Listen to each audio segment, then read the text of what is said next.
On the first day of Operation Epic Fury, a Tomahawk cruise missile struck an all-girls school in Iran. 175 people were left unalive. Most of them were children. The Pentagon called it unintentional. Nobody was charged, nobody was named, nobody was held responsible. And here's what you need to understand. That's not an accident of this war. That is the entire point of building war this way. For as long as there have been weapons, there has been a promise that came with it. The next one will be more precise. The next one will spare the innocent. Precision-guided ammunition in the Gulf War. Drone strikes in the War of Terror. Each generation of technology arrived carrying the same moral guarantee. Fewer mistakes, less collateral damage. Cleaner war. AI targeting was supposed to be the final fulfillment of this promise. Machines that could process more data than any human analyst and never get tired, never get emotional, never flinch. Palantir's Maven smart system was the centerpiece of this promise. Ingest satellite imagery, drone footages, signal intelligence, intercept communication, decades of archived data synthesized in real time into a prioritized target list. By November 2024, Claude was embedded inside Maven. By June 2025, over 25,000 military officials were using it. By February 28, 2026, the first day of Operation Epic Fury, the system was generating targets at the pace no human team could ever match. Admiral Brad Cooper confirmed publicly that the AI had doubled both the pace and the intensity of military strikes. In 11 days, 5,500 US strikes, 2,000 locations targeted in the first 6 days alone. Faster and more relentless. And here's a number nobody in the Pentagon press briefing mentioned. In 2024, US military testing, Maven's accuracy rate for correctly identifying objects in satellite imagery was 60%. Human analysts doing the same task, their efficiency was 84%. The AI they deployed to run the most intensive air campaign in a generation was less accurate than the people it replaced. The question, how that happened and what it cost, is what this episode is all about.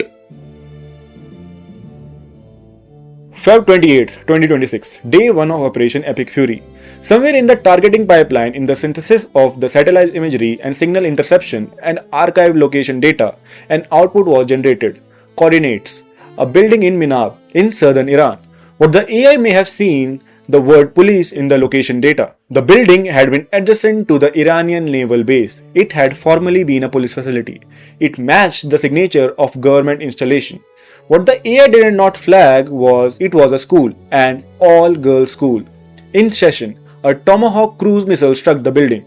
175 people were left unalive. The Pentagon's investigation confirmed US responsibility.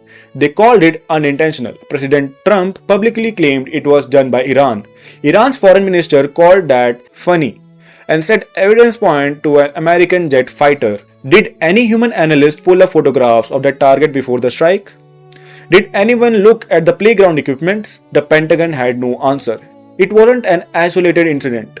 In Tehran, a location called Police Park was struck. Families, children, strollers. The AI had detected the word police in the location's name and flagged it as a government target. The same failure mode twice. Now, let's look at the math. Maven's object identification accuracy is around 60%, which means for every 1,000 targets generated in the first 24 hours of this war, approximately 400 may have been a misidentified object. And that's just the American side. Let's talk about Lavender. Israeli Lavender system is a machine learning database. It scores every individual in the population by the probability of being a militant. In Gaza, it flagged approximately 37,000 people in 6 weeks. Its stated accuracy is around 90%. That sounds precise, right? Until you do the arithmetic. 10% error rate. 37,000 people were flagged. That is 30,700 individuals algorithmically marked who were not even militants. Now, Lavender is being applied to Iran's population. Here's the problem. The military has not addressed publicly. The Lavender was trained on Gaza's data. Iran is fundamentally different population, a different infrastructure, a different culture and a linguistic context. When you apply a same model trained on one population to that of another population, the error rate doesn't stay at 10%. It changes. It's unpredictable. Nobody knows what Lavender actual error rate is in Iran. Here is the question at the center of the story. When an AI generates a target and a human approves it in 20 seconds and the missile analyzes 175 children, who is responsible? Not the AI. It cannot be prosecuted. Not the company who built it. They were fired, remember? But Anthropic tried to draw the red line. They were banned. Not the officers who approved. He reviewed it in 20 seconds. Not the Pentagon. They will call it like unintentional. This is what researchers call accountability evaporation. Responsibility is designated out of the system. There is a cognitive phenomena driving this. It's called automation bias, and its extreme form is cognitive unloading.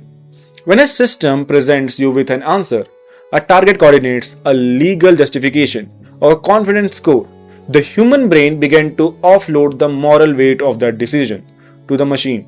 The officer reviewing the target list isn't really deciding, he is auditing, and the audit takes 20 seconds.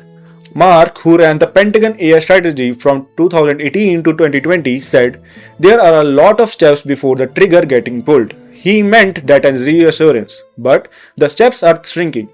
With AI, what used to be chain of deliberation is becoming a chain of confirmation, and the nature of hallucination make it even worse. OpenAI's own research from September 2025 found the major language models produce confident, grammatically perfect, and completely fiction answers, authoritatively output that are entirely wrong. In a spreadsheet, a hallucination is a nuisance. In the targeting system, a hallucination has GPS coordinates. Tal Hagen, who runs an AI fact-checking unit, puts it plainly. If you give the systems open access to your data to aggregate, they will constantly bring up false information, because they are trying to find sources that confirm what you want. And then there is the data that should have just stopped the war program before it even started. A simulation study testing OpenAI, Anthropic, and Google AI models in war game scenario found that all three models choose to use nuclear weapon in 95% of runs. Not rogue, not hacked, not even malfunctioned, running as designed.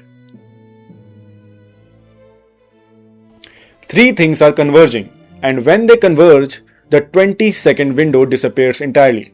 First, the rebellion inside the machine.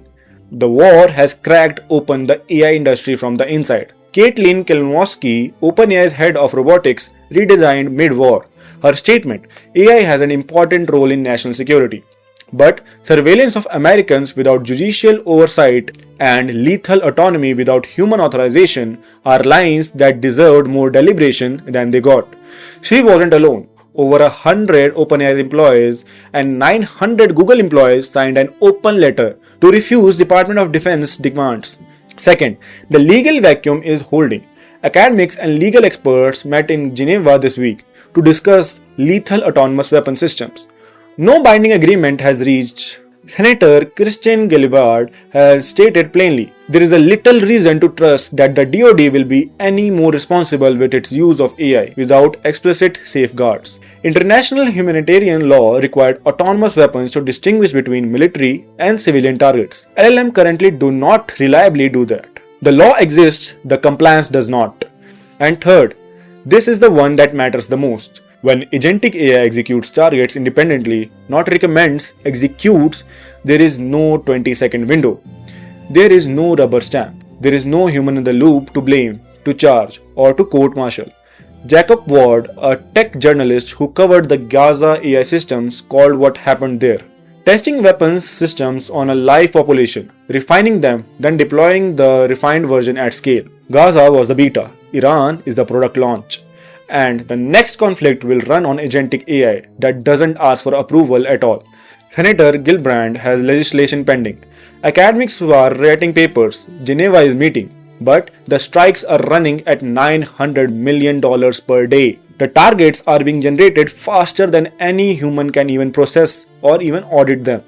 And the companies that build these systems, the one who might have said not like this, have either been fired or signed away the right to object. We started with a school in Minab, 175 people, a building that was algorithmically marked as a government target because a former police station once stood nearby. Nobody is in prison, nobody will be, and that is not a failure of the system. That is the system working as designed. designed to move faster enough that accountability can never catch up. If you want to keep pulling at this thread, the accountability gap, the agentic frontier, what comes after the 20-second window, this is a channel that won't let it go. Till then, see you next time.